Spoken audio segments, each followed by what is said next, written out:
Welcome in to the DNVR Avalanche podcast presented by DraftKings Sportsbook. Use code DNVR when you sign up for a new account to get amazing odds boosts every single day. Whole gang is here. News of the day on the Avs side. Number one, JT Compher back in a normal jersey, so it looks totally fine on that front. Darren Helm still in pumpkin, so. It's red. It's red. Jesse, look, I'm calling it a pumpkin, but I agree. It's a red jersey. It's not orange. All right. As long as we're clear. Jared Bednar did say last night that JT Compher had gone and gotten some evaluations, second opinions. They are fully expecting him to be good to go by opening night, and he said they are expecting him to be a full participant in practice on Saturday. Today's an official day off for the Avs, but Bednar did tell us last night he was expecting Compher to get on the ice one of these couple days. Darren Helm's been with the group, but they are standing pretty firm on he will not be ready by opening night. But so no, either way, to your point, Rudo, good to see JT back out there. Seemingly looks like he's ready to go. Yep, clearly nothing serious. So there will be at least one change in the Avs opening night lineup once we get there. The other news, the Avs and Altitude really announced a partnership with FuboTV to bring their television services to the entire Rocky Mountain region, I suppose. $70 a month Base for plan. Altitude and the rest of everything Fubo going on. I don't have a ton of thoughts on it, to be honest. I'll share some thoughts. Look, I mean, like we were just talking about this a little bit before. We don't have to get fully into it. Look, we have no problem watching the games. We're very fortunate. We get to be in the building for a lot of them. So I understand that maybe a lot of people don't fully care our opinion on this because we're in a bit of a unique situation. But look, like from my standpoint, the biggest complaint that I've seen from Avs fans, Nuggets fans over the last few years has been, I want to go home, turn on my TV, watch the game.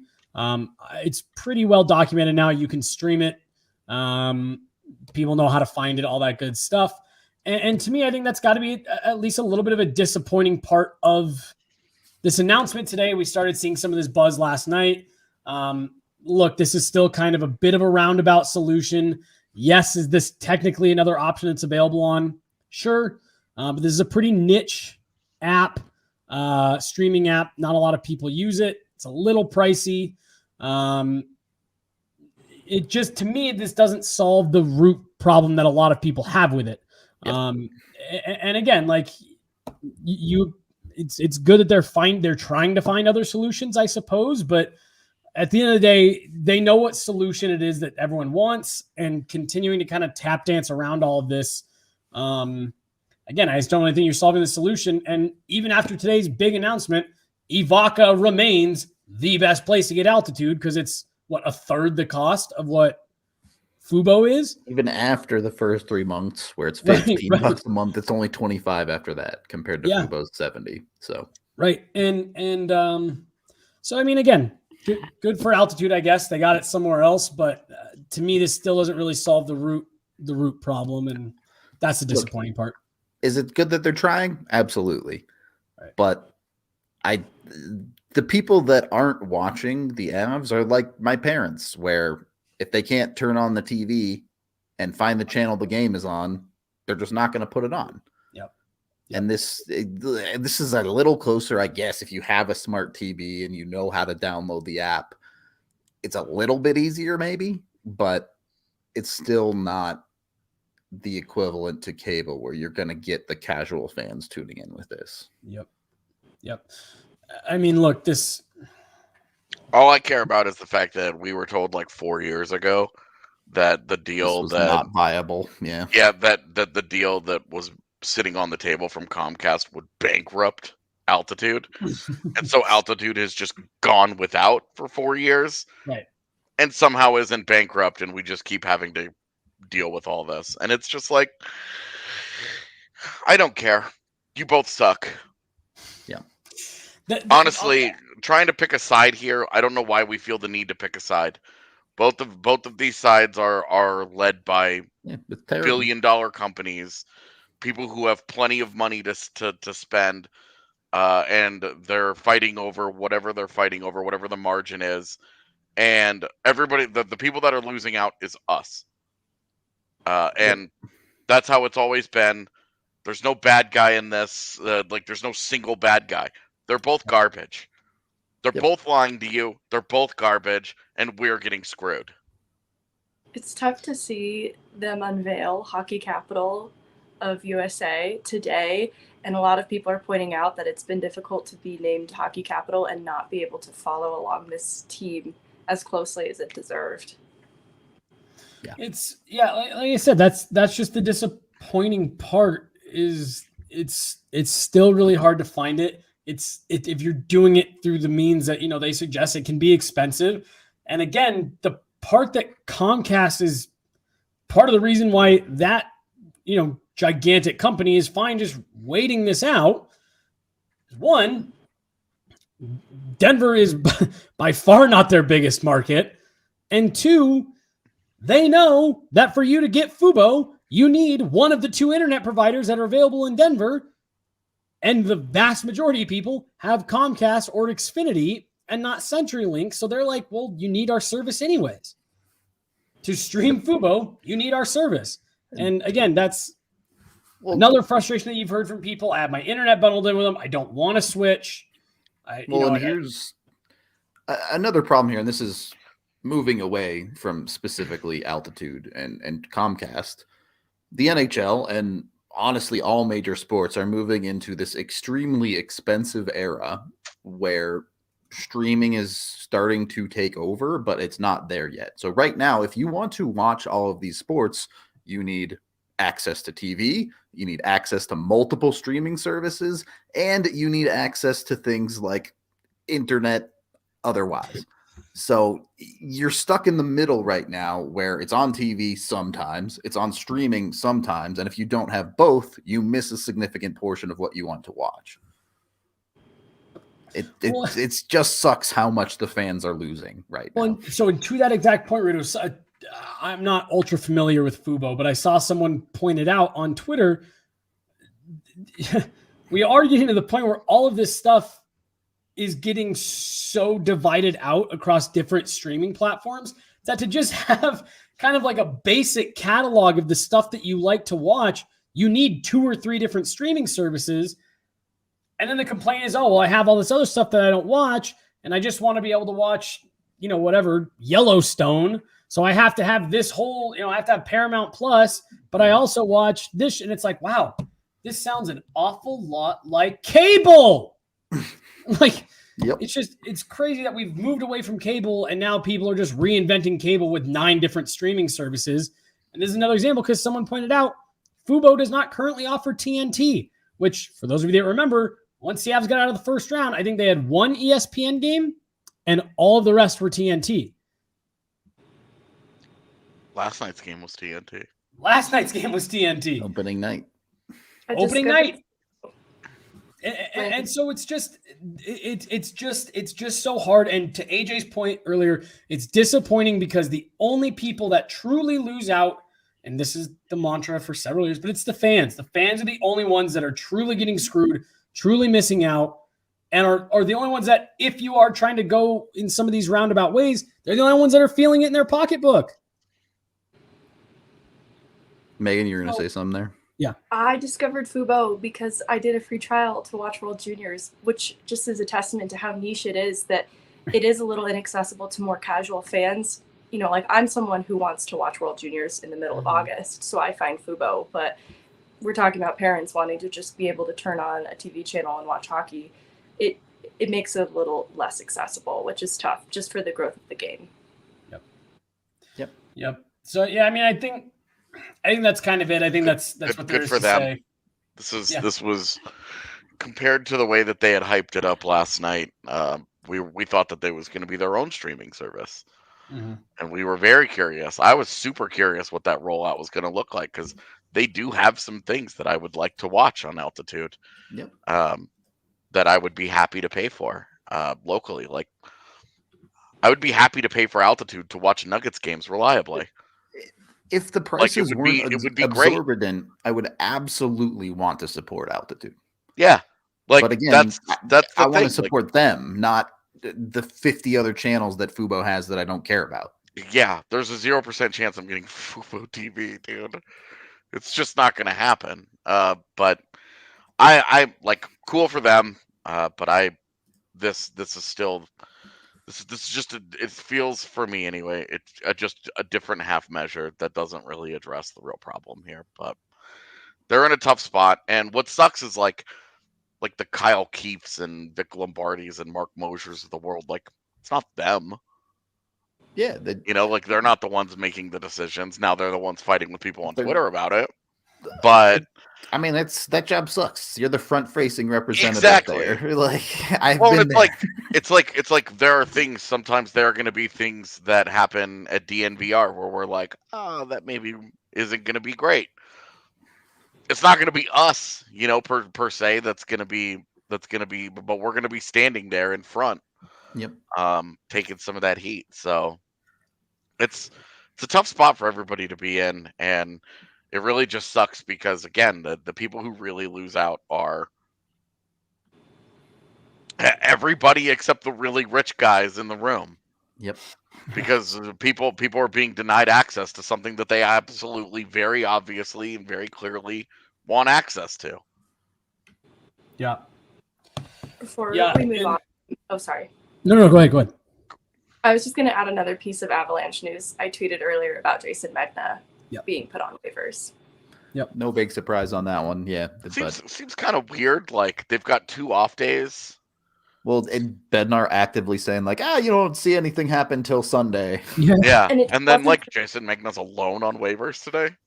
And it wasn't announced through Avs PR. Like I saw in a separate reporter's tweet about all the NHL players that had hit the wire today, and I tweeted out, and then everyone else tweeted it out. Like no one was really informed that this happened. Just quietly put Megna on waivers.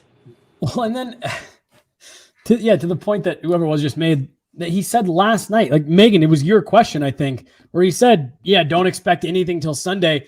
And he kind of alluded like it seems like every day we get a different look at these guys and it kind of changes our opinion and whatever. And he's like, we just need more looks. Well, except Jason Megna, he can go. Like, we know what he is. Cool. I feel like that's Megna was like, I'm tired of living in this hotel in Denver. I'm going back to my house. See my family. Go back to my condo. Get out of here.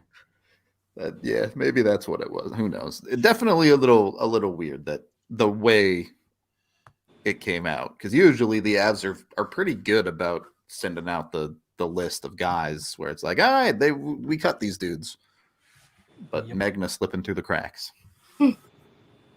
Anyway, maybe we should stop talking about TV and you should get outside and go enjoy some golf while the weather is still good enough. Pins and Aces, our official golf apparel merchandiser.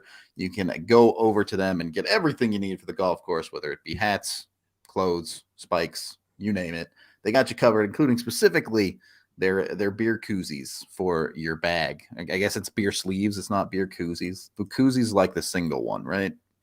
That just holds your one beer. This is a sleeve that holds 7 beers in your golf bag, so you can carry them in with you on the golf course and be good to go. So very effective at bringing some alcohol onto the course. You can check them out at pinsandaces.com and use code DNVR to get 15% off your first order plus free shipping. Again, pinsandaces.com to get all of your golf merch.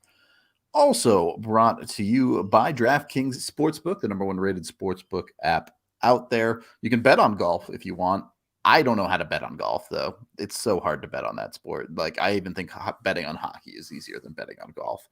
But go over there, put your money down. When you sign up for a new account with code DNVR, you bet $5 on any NFL team to win their next game. When they do, you get $200 in free bets, which you then can turn around and bet on the Avs or the Nuggets or specific players if you're feeling hot about somebody. Not Jason Megna. No, you can bet on the AHL to a certain extent. I don't think you can bet on individual players, but you can bet on the AHL. So that's an option too. go over there, get the DraftKings app today. It must be 21 or older, Colorado only. Other terms, restrictions, and conditions apply. See DraftKings.com/sportsbook for details. Of course, if you have a gambling problem, call 1-800-522-4700. Second period of the DNVR Avalanche podcast presented by DraftKings Sportsbook.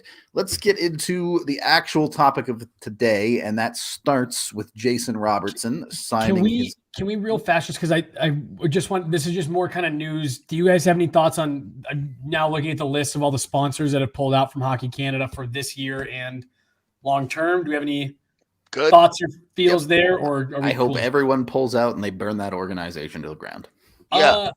Honestly, those people have been so fucking delusional and disingenuous at every single turn that they should not continue to get to run Hockey Canada. And if Hockey Canada as an organization survives, it needs completely 100% new blood in there.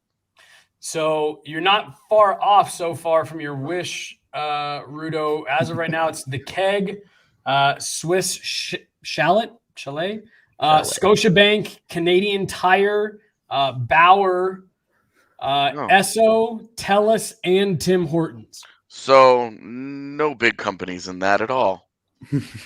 Just a bunch of small-time Canadian companies. No big money there. I'm assuming you're being sarcastic? Yeah. Okay. When you lose Tim Hortons, you lost Canada. Yeah, I mean, Scotiabank, Canadian Tire, you could stop right there and it's a huge deal. Then you add in Bauer, TELUS, Tim Hortons.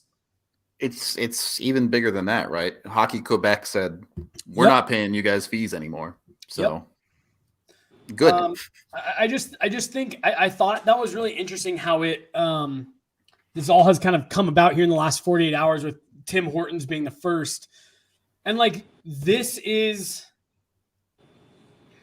I remember when people were talking last year about how or 2 years ago, whatever it was, the MLB pulled out the All-Star game from Atlanta. And I had a couple people that were like, oh, well, can you believe they're just doing that for the money? And it's like, yeah, when you have major sponsorship dollars behind you pulling out like that, yes, I can 100% believe that. Like if Brandon came to us all tomorrow, I was like, hey, I don't like the way you guys are doing this. I'm going to stop paying you. We wouldn't just be like, well, we'll keep doing it anyways. We'd be like, yo, well, I guess we can't keep doing it like that. We have to, we have to change whatever he wants us to change. Otherwise, we're not going to keep getting funding. And like, this is one of those instances where you see companies doing the right thing and holding a larger corporation accountable. And I just thought it was great because I felt like we had the Hockey Canada pod a few weeks ago. And honestly, I feel like that was the most I had heard about it in a couple months. And I was hoping that this wouldn't just get, swept under the rug and people kind of forget about it. And just seeing this news here in the last couple of days, I think it's good. I think it's a great step so far. I mean, it's been months now, and you were hoping for at least the bare minimum response from Hockey Canada of condemning this, and you couldn't even get that. It's ridiculous. I'm so sorry. Here's another one that was just added. Sport Check also is ending their affiliation with Hockey Canada, not just temporarily suspending it. So another huge name. Sorry, AJ, go ahead. Oh, good. We're good. Yeah. Burn it down. Yep. IBDO, I don't know what that is, but they're another one too. And according to this thread, EA Sports is considering it, which would be huge. Yeah, I mean, this is a big deal, and you hope that this is. There's got to be someone somewhere along the way within Hockey Canada that's got some money at stake here, that is looking at this saying, okay, we tried to brush this under, but we got to do something here. Because I'm with you, AJ. If the brand Hockey Canada survives, it's got to look top to bottom different on the inside.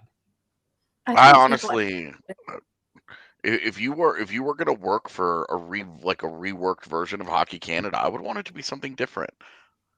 Because we're always going to remember Hockey Canada as the organization that did this, was involved in this, was at the head of this, all the stuff that's come out over the last few months. You saying you haven't heard much about it, but it's like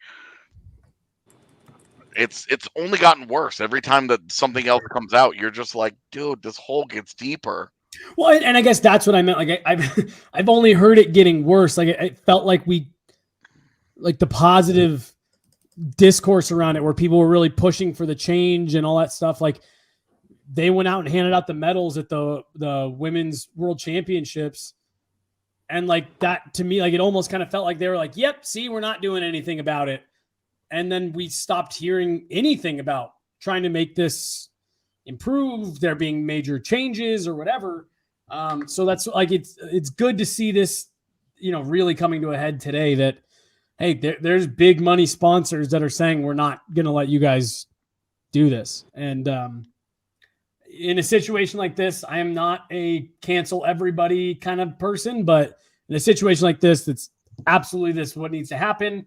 And it's good to see their biggest sponsors and biggest, donators holding them accountable and saying, you guys need to fix this. Megan, you led our other show on this. Thoughts? It's overdue because people advocated for change in executive membership and board members from the beginning. And not only did they say that they wouldn't be doing that, they were going to resolve this from within, but in the hearings that have happened recently, the commentary from Hockey Canada has said things that have been harmful to the system that they're trying to improve. Comments that have pulled the focus away and have said that we live in a society, this is a greater societal problem. We can't just focus on hockey. And it's such a disservice to the conversation that needs to be happening. I think sponsors are reacting to some of those comments that have come out from Skinner recently in hearings. And it's just a bit overdue. Had they tried to handle this more tactfully from within, I think I'd have a slightly different response, but I just see no other choice but to dismantle it and rebuild anew. I think there's going to be some pain and a sting to youth hockey at first, especially for Hockey Canada specifically, but it won't completely die out. It'll just be reborn and look different, and it needs to. Yep. The last straw always seems to be, we did an internal investigation on ourselves and found nothing wrong. Right. You know what? We handled everything great. Yeah. Just trust. Not good. Yeah. So I'm sorry. I was scrolling through and I saw that list of sponsors that have been officially hard ended their relationship or if it's suspended it. And I just thought that was something that was worth mentioning. Definitely was. Actual NHL news. Jason Robertson did sign yesterday for $7.775, I think, $million for 4 years with the Dallas Stars.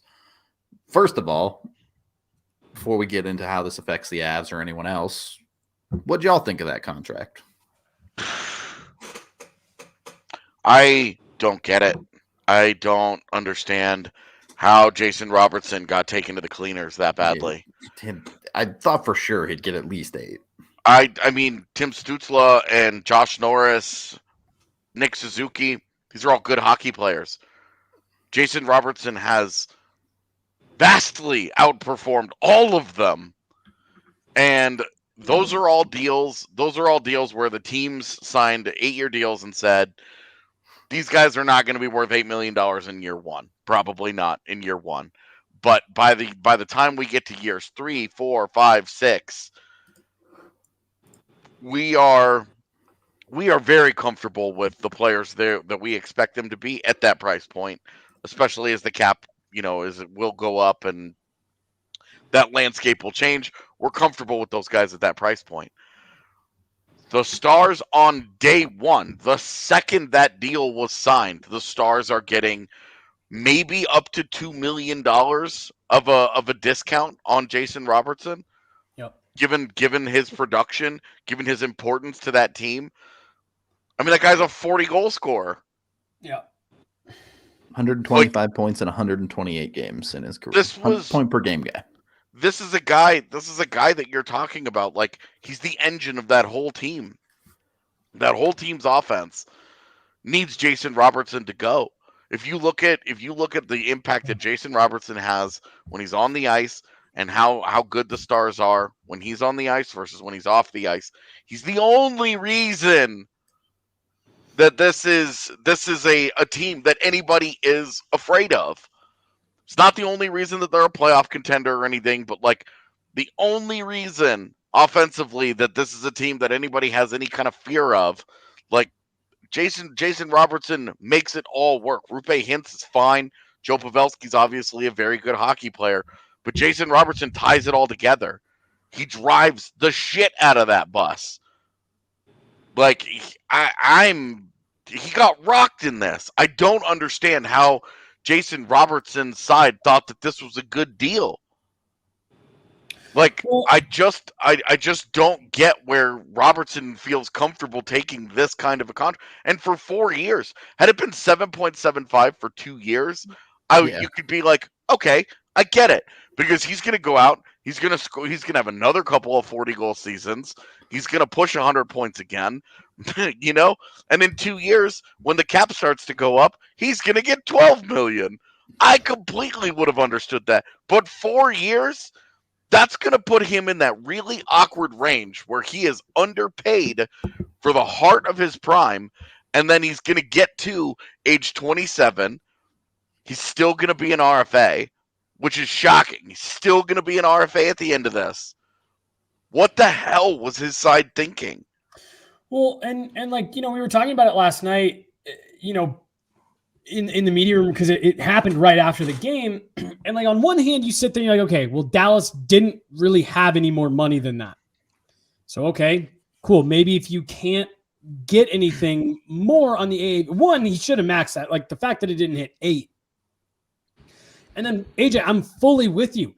I thought because of the kind of cap constraint they were in, we were looking at 2 years.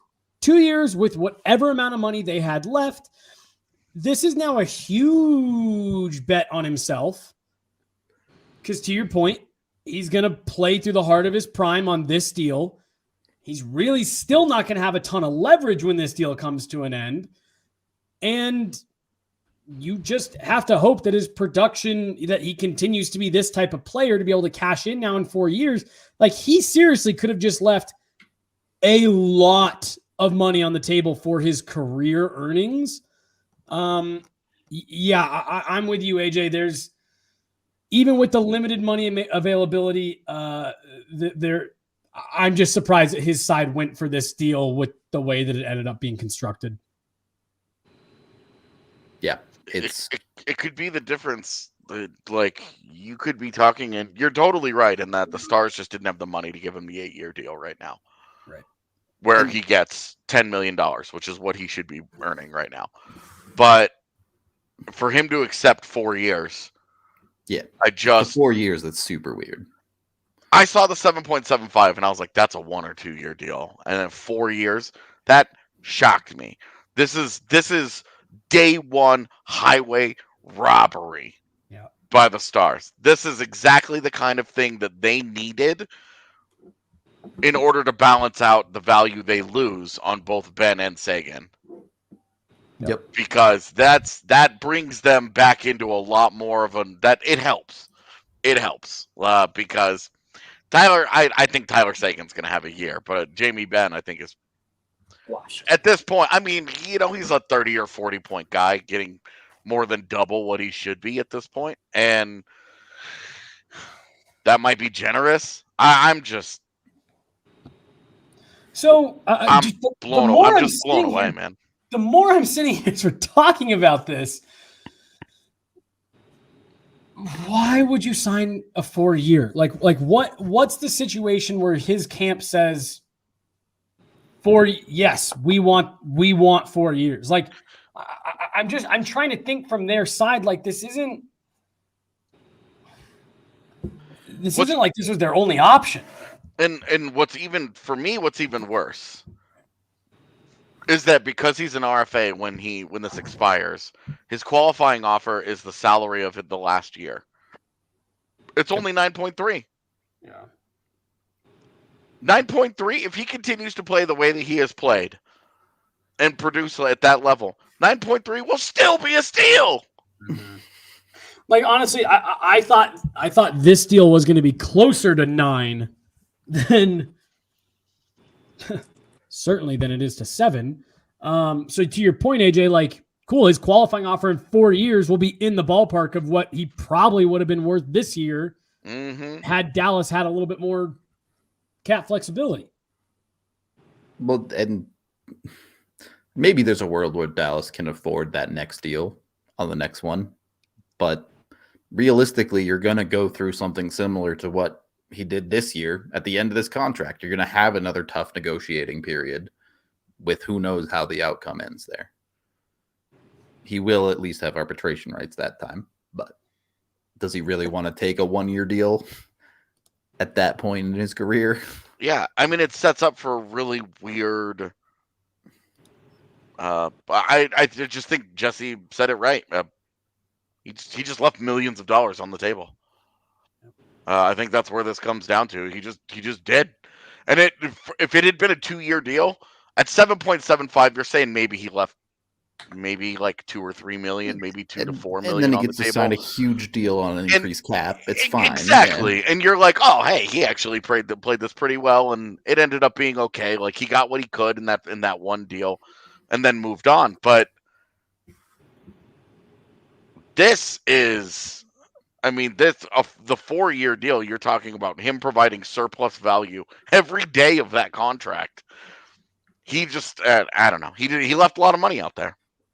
It feels like it works against him in every way. Not only is it under market value in AAV and falls under 8, but the expiry status being RFA grants him little recourse at the end of it. And opting for 4 instead of something shorter term, like 2 years, locks him into this for quite a long time that I can't imagine that it's anything but something team friendly related, or a handshake agreement kind of thing.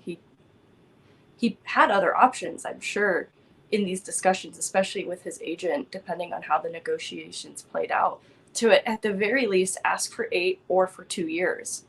Right. Yeah. It's the combination of them, because that's usually how this goes. You either get a shorter term to lower the AAV, or you raise the AAV a little bit. You get, you overpay for the first few years. You get a deal on the back end, and you get a long-term deal. Like, it's how this stuff works. Like, there's trade-offs here. It's just how naturally the contracts work themselves out, is that everybody gets a little bit of a trade-off. On both cases here, the Stars win. Yep. The Stars are like, great, we love this. Yep. There are no trade-offs, though, when it comes to taking care of your teeth. The trade-off is terrible awfulness. Trust me. Go to Green Mountain Dental Group. Make sure you're taking care of your teeth. You can get a free Sonic Air toothbrush when you get a cleaning, x-ray, and exam from them. So they can help you take care of your teeth at home and make it a win-win. They're also great at what they do. Just 15 minutes from downtown over in Lakewood, the best family dentist in the Denver metro area. So check out Green Mountain Dental. And then check out Breckenridge Brewery, the official beer of DNVR. You can get it down at the bar right now. A bunch of different types of Breck Brew. They keep coming out with new ones. It's getting like impossible for me to keep track. There's so many. I guarantee you they have a flavor that you like. You can check them out at breckbrew.com to find them at a local liquor store near you. Third period of the DNVR Avalanche podcast presented by DraftKings Sportsbook. So, as we drift this conversation into the Avs, they have some similar RFA contracts to sign coming up at the end of the season. Now, but let's start with this. Do you think this Robertson deal will set the market, or do you think this is going to end up being an outlier? Well, I think that every single agent of a young player was absolutely like loving. Be sad about this. Well, was loving where things were going. Josh Norris and Tim Stu, like guys with like 50, 60-point seasons were getting $8 million on 8-year deals. Like, they were like, yeah, this is great. Like, okay, great. And now this Robertson thing, I think, has screwed it up a little bit because agents can really dig in. or teams can really dig in and just be like, look, Jason Robertson's better than all those guys, like all those guys. So I think ultimately it probably ends up as an outlier, but it's going to be teams are absolutely going to hold this up as like a gold standard and be like, ha ha ha ha, like no, we're not going to give him that. Because and really we're parlaying this into an Alex Newhook conversation. Alex Newhook's going to be the 2C this year. He's a blah blah blah blah blah blah, right? And we're saying, hey, we would love a 60-point season out of him. If he gets a 60-point season, like Jason Robertson, and where we have talked in the past is Colorado's probably not going to be able to afford to give him that big deal, that 8-year deal, that 7-year deal, whatever. They're probably not going to be able to afford that kind of security with Alex Newhook. They're probably going to have to go the bridge route, the 2, 3, 4-year deal. And given the fact that Jason Robertson had the production that he had, if you're the Avs next year, the cap goes up $1 whole million, and you're in the situation that they're in. You're looking at a 3-year deal, a 4. Now I'm looking at a 4-year deal if I'm Colorado. And if he has a 60-point season, you're probably saying, $5 to $6 million. His agent's Pat Brisson. And which tells you Jason Robertson was comfortable with this. Like Jason Robertson obviously wouldn't have signed without it, but there's no way Pat Brisson thought this was a good deal. I'd be willing to bet Jason Robertson was like, this is where we are. Let's just go. I just want to go play hockey. But yeah, it doesn't make sense. It just doesn't make sense. The state income tax and all that stuff, to me, that just means he left that much more money on the table. Yep. So, but anyway, moving it back to our conversation with Newhook. Yeah, go ahead. Like this is where like they are not comparable players. Jason Robertson has proven he's a monster, but Alex Newhook was putting himself into the Nick Suzuki, Josh Norris, Tim Stützle kind of range if he has the kind of year that we think he can in that 50 to 60 point range. Obviously if he's closer to 60, you'd be happier with that. But this deal being that kind of bridge, being that kind of being that it's just so cheap. It's really just not. I think it really just sets up for it sets up for the Avs to be in a comfortable position to try and keep that number lower. A lot lower. Like because now you're like, look, you don't want to pay Alex Newhook and Jason Robertson's range. They're not comparable players. So that should keep Newhook's number lower, which is why I'm saying going into 2 days ago, I would have said Newhook is probably, if you wanted a bridge deal, you were probably looking at $6 or $7 million. Jason Robertson signing at 7.75 for 4 years makes it feel like it really is in that 5 to 6 range now. Impossible to give Newhook 7 after that. Yeah, it does feel like if you're giving him 7, he's got to be giving you a minimum of 5 years. Yep. I think too, as far as is this an outlier, I think it absolutely will prove to be an outlier contract for Robertson, at least just because of the unique position that Dallas is in with the restraint against the flat cap in this year and trying to remain compliant in the space that they had. I think the Avs have managed that a little bit differently, and it's also going to go up $1 whole million. So I think it's going to be hard to recreate. I think we're all realistically having a hard time recreating exactly the steal that Dallas did with Robertson's contract. But I think the point that they're very different players too is important to note. Newhook's 21, so the year that he has this year is going to shape a lot of this conversation beyond what we could comprehend right now.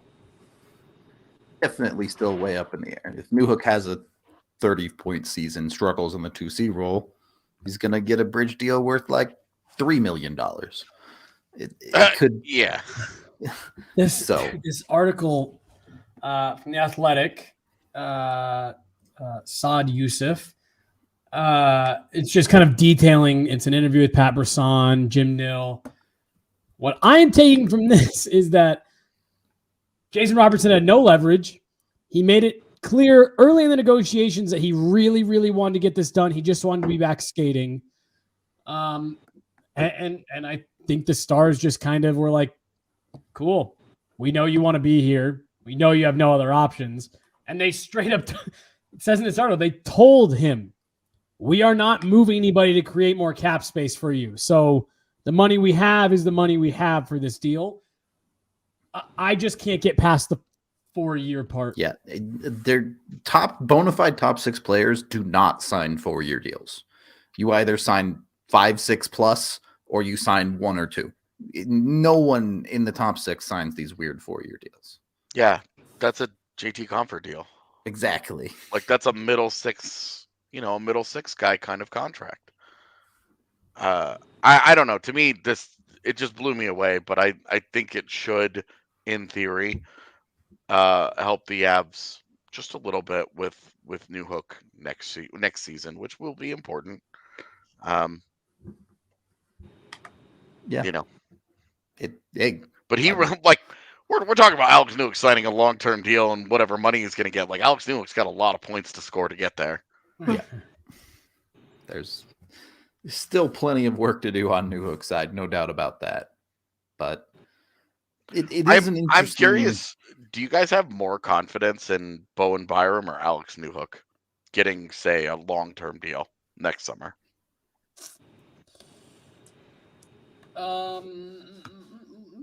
Be more specific, like the Avs actually giving them a long-term deal? Yeah. I'd say Byram.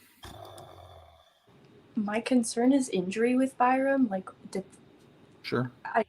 But the play, I think, has the upside that the Avs would want to offer Byram the long term. That's still my answer too. The thing with Byram is it's super duper easy to see. Well, Taves only has 2 years left on his deal, and you just kind of slowly roll Byram into that spot, and then he's the guy for the next 7 years or whatever it ends up being. Is that the ultimate conspiracy theory that the Avs put Byram in Taves' place to try and keep Taves' next contract number down? Yeah. Make Taves play on the second line, get less take minutes. Him second pairing, take him off the power play, keep the points down as much as you can. Try and get that contract in the $7 million range as much as possible. The problem there, which it's the same as Newhook, if Byram goes out and has a 25-30 point season, he's not incentivized to sign a long-term deal, right? There's an easy scenario where he signs a bridge, plays better, gets a significantly bigger dollar amount. I mean, I feel like if they're serious about trying to keep Byram, Newhook, Taves, Rantanen, they want all those guys for the foreseeable future, and into multiple contracts here. It feels like Byram and Newhook have to be bridge deals. They just can't afford to pay that extra couple of million for the long-term deal.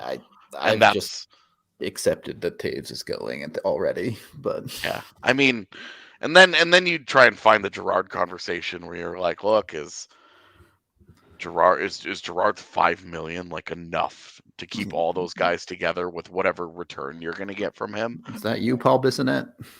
Or yeah, he just listens to our pod, dude.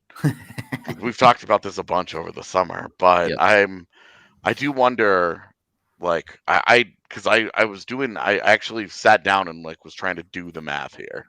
Yeah. And I just don't know that if you trade Gerard for nothing, I mean, just pure futures picks only, and futures, yeah. and guys that are not on the team, I don't know that the $5 million is quite enough to get. It probably covers one of them. Yeah, it's like if you wanted to give Taves in his next deal, Rantanen in his next deal, and Byram and Newhook long-term deals, then Gerard's $5 million absolutely doesn't even come close. Yeah. To covering it, and you're almost guaranteed to lose the Gerard deal simply because you're trying to free up that money. So I want to touch back on the contract thing, because this comment that just came through, I'm going to put it up here. Someone mentioned it last night, and really it's now that it's been confirmed the cap is going up, it'll be less surprising to see more of these younger guys do these bridge deals. And again, that's what someone was saying last night. Like, oh, well, you know, they'll get more money in the future. The reason we've seen guys go away from this type of structure in the last few years is because, like, that's a big bet on yourself. And the players like the longer term deals because it's a security. I'm paid this for the next however long. I know I've got this contract. Yeah, you may see people start doing that, but I think you'll see what was happening to guys like crazy a few years ago, regardless where the cap is. Yeah, you peak, you have a chance to make some money. You take the shorter term deal saying, ooh, I'm really going to cash in a few years with this cap going up. And then your performance either plateaus, it dips, you get injured, things just don't go your way. And suddenly you look up and, you're signing a PTO just to try to stay in the league. And you had an 8-year deal on the table. And now, again, I'm not saying that was Jason Robertson's situation, but I don't think you're going to keep seeing this happening. And honestly, with him doing this as a 4-year deal, it's a huge risk for him. That's why I think with Newhook or Byram, I think just to reiterate what we've already said, I think you're looking either 6 to 7 years or you're looking 2 years. Yep. And just, these bridge deals, there's too much risk. It's more about fringe players, but how many times on this show have we talked about how important security is to some of these guys with their contracts? And this generation of hockey players, more than anyone, is aware of extraneous factors. That salary cap's gone up $1 million over the last 3 years because of something entirely out of control of everybody. Yeah.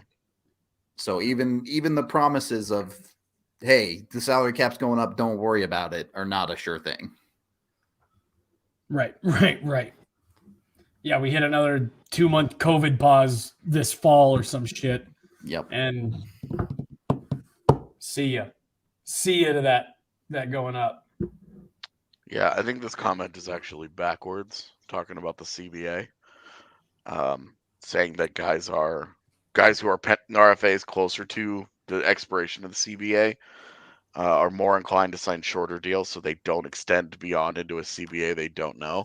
I think it's actually backwards. I think guys want to have deals that cover that year so that they know that they have security there. Yeah, some kind of a job that year. They want that, especially. I think you'll see signing bonuses. Yep. For that year, so that July 1st that year, those guys get paid that money, and if they don't have a paycheck that year, they at least got X million dollars on whatever date, on July 1st of that year. So, funnily enough, kind of the one concession in the McKinnon contract was the lack of a signing bonus that year. Yeah, it was a smaller one. Yeah, it was because there still is one, but instead of it being like $10 million or whatever, yeah, it's like $3 million. That's the only year where the majority of his salary is actually salary. Yeah. This comment asking, will Comfort be the victim in all this? You guys need to accept that JT Comfort's probably gone no matter what. It's going to be real tough for the Avs to bring him back at the end. Yeah, probably by his election. He'll get way more somewhere else. Yeah. If he has the kind of year that he has had in his entire career, let's put him at 17 goals and 34 points. Okay, just right down the middle, right in the area of what he has been in his career. A 17-34 kind of season. His versatility and all that. There will be a team out there, there will be an Ottawa type that's like, we really want to take this jump. We really want to, Detroit would be another really good example of a team that just really needs where they've got their top guys. They're like, we love our top guys. We could score points with our top 6. We're good there. We really need to strengthen that middle of the lineup, which has been full of not really anybody good the last couple of years. And somebody will give that guy there's a reason $4.5 million. Every third line, borderline middle 6 player becomes a journeyman in this league. Okay. There's a reason for it because someone's always willing to give them that opportunity. Someone's always willing to give them that extra $500K, whatever it is. Megan, I did want to get your thoughts on the situation here on the Avs. I'll leave it open to you where you want to go with it. Like with respect to contract? Just the future contracts in general. where you think they're going with whether it be Newhook and Byrams short term, long term. Is Taves gone? Is Gerard gone? Where do you think it's headed? I see bridge deals for both in the foreseeable future for Byram and Newhook, just with respect to the cap. And honestly, depending on the seasons that they each have too, individually, they might see the benefit in doing something like that. We talked about long-term contracts on the pod the other day too, and I think the organization would be inclined to want to offer a long-term contract, but I think the players would be inclined to do something that's a little bit shorter in terms of term. So maybe there's some in between, and maybe they love it here, and we do see a longer-term contract happen. But I think too, just like the future of people like Taves, Comfer, is definitely a little bit up in the air, and it's going to be dependent on the future too. Like some people mentioned Olausen in the comments, and I think that's going to be an interesting thing to also pay attention to the year that he has with the Eagles. It's premature. I want to really tamper expectation that Olausen belongs in this conversation in the next 1 to 2 years. I'm looking a little bit 2 to 3, but even still, it's kind of interesting to consider all of those things. It's well, if you lose really to good JT point. Comfer, Yeah, exactly. you have to replace him. You have to replace JT Comfer with somebody. And you don't get anywhere if You sign another JT Comfer for if you go out and you spend $3.5 $3.5 million on a guy. Yep. You don't really move forward. You've just changed his nameplate at that spot. So and another guy that's part of it, Ben Myers' ELC expires this year. If Ben Myers has a 30-point year, again, we're talking a short contract here, 1 or 2 years, but it won't be $1 million. Like they've got Ben Myers on $1 million this year. If Ben Myers has the kind of year that we think he's capable of, he will not cost $1 million next year. And it's like, okay, you're going to lose JT Comfer. You need to replace him with somebody. You'd love for that to be Sampo Ranta or Oscar Olsen or one of these. Just pick a prospect. Like honestly, I don't want to go through the whole list. Pick your favorite. Pick whichever prospect is finally going to go up and get that job. But like you have to fill those roles. And the reason we hammer away at giving the young guys stuff here is because those guys are cheap.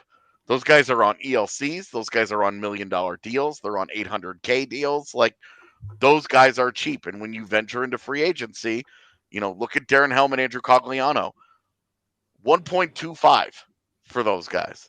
Right. It's not a lot. It's not a lot of money, but you're combined probably getting 30 points out of those two guys this year for when all of a $2.5 sudden million. You're paying 3-4 dudes a little bit too much. Yeah, I mean, if you look at, I made the argument, and people are still mad about it, but whatever, that each guy got 250K more than they really should have. Yep. And that's like a free agency bump, right? Like that's just part of free agency is that sometimes you do give that little bit of extra. If you get some RFAs, if you get some guys, if you get some of these guys that actually step up and take some of these jobs, you do get efficient surplus value out of it. They're very likely not going to get surplus value out of Helm and Cogliano deals this year. Like when you consider regular season and all things considered, they're probably not. If they do, excellent. But if they don't, and they're not, I don't think they're likely to.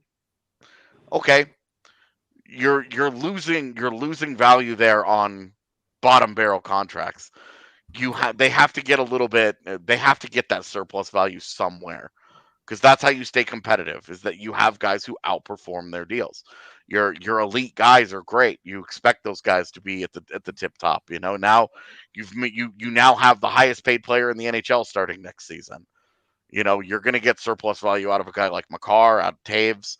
You're hoping Gerard, blah blah blah blah blah. But going back to where this conversation started with Newhook, and they're very likely going to get surplus value out of Alex Newhook this year. But on his next deal next year, it gets harder because these guys want to get paid what they're worth. It gets harder, and so you need the young guys to really step up and actually step into roles while they are cheap, because now the Avs are that top-heavy team. They're that team with a bunch of guys. They have, starting next year, they'll have a guy making $12 million, and they'll have two guys making $9 million. So they're going to have to get value somewhere on their roster. Megan, you look like you wanted to add something there. I wanted to add, I feel like to the answers for some of these questions, I think the D-core is locked up, and they'll have to answer these questions a little bit later in the future than the forward group and Sean Byrams. I just think that I don't know what his ceiling is, and I don't want to cap it anywhere. So I'm not projecting him to be like a top pairing in the NHL defenseman, but there's a lot of runway there for Sean Byrams to be an important part in the Avs' future D-core. And I just wanted to reintroduce because I'm going to the game tomorrow, and they're doing the banner raising ceremony for the national champions. There you go. I mean, Sean Byrams should really sign after this year. He should really sign after a sophomore season. The red carpet is rolled out on that Eagles defense for him, basically. Well, and maybe not even that, but Eric Johnson's contract expires. And yeah, it's possible. If EJ decides to call it quits after this year, whatever happens with Eric Johnson, he's not getting like a long-term deal or any of that again in Colorado. I think the easy thing is you look at the contracts over the next few years.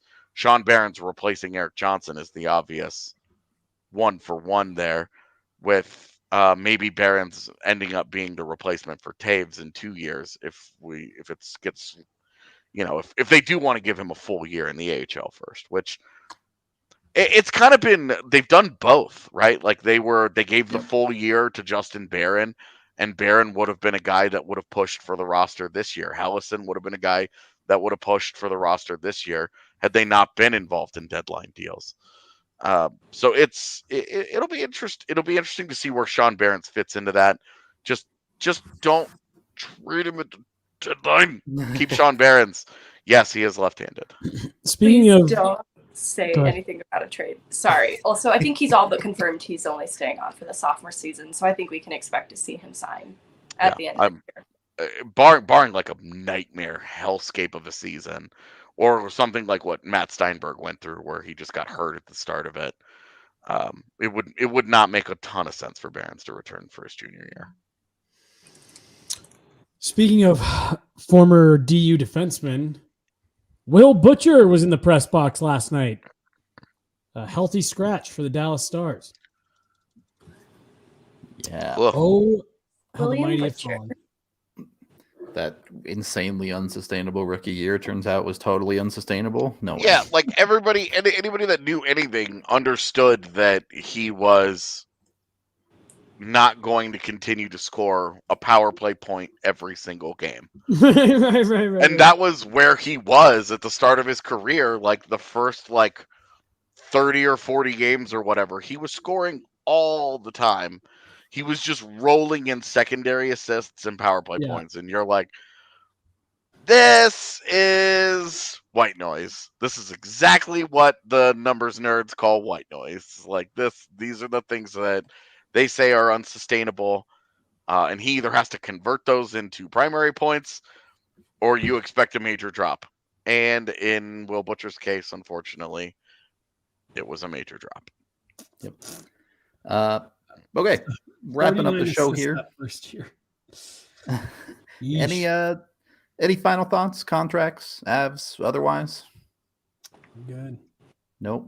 I'm honestly, as much as I like the business side of stuff, I'm so excited to get to games. Oh, tell me about it. So we can stop talking about contracts and stop getting into some of this and move forward. We have hockey games to talk about. It was a real blow to us today or last night when it's like, yeah, the Avs aren't going to practice Thursday or Friday, nor are they going to cut anyone. It's like, okay, so we got 2 more shows to figure out. Yep. But We're gonna in the have an meantime, show. I'm just kidding. what was that? An Eagles scrimmage show, but I'm kidding. We're not gonna do it. Honestly, I'm down. I mean, if we had video of it, I'll just live stream yeah, the whole exactly. thing. Just hop on. I guess Periscope doesn't exist anymore. Yeah. It's just Twitter Sad. Live now. Yeah, top on Twitter Live, and I would watch it. I mean, what am I doing on Saturday? Megan's cameraman skills to the test. Cameraman Yeah. Honestly, skills, they're I guess. not going. Okay. Anyway, on that note, we also did just come out with our Pacific Division preview today. You can go check that one out. Pretty interesting one. I think the top most of us were comfortable with, but that third spot and down could be all over the place in the Yeah, Pacific. I think LA was the team that had the greatest amount of variance, maybe across all of our divisions. Yeah. So you can go check that out on YouTube. Be sure to like this video and subscribe. That helps us out a ton. Our Central Division preview drops tomorrow. And then after that, we're getting into a bunch of Avs-specific player previews. So be sure to keep it tuned in. Sort of player previews. It's more like groupings of players for sure, but still. Those are coming your way on YouTube. So lots of video content headed at you up to the start of the season for the Avs. For today, we're going to get out of here. We appreciate all of y'all a ton. And until the next one, we will talk to you later.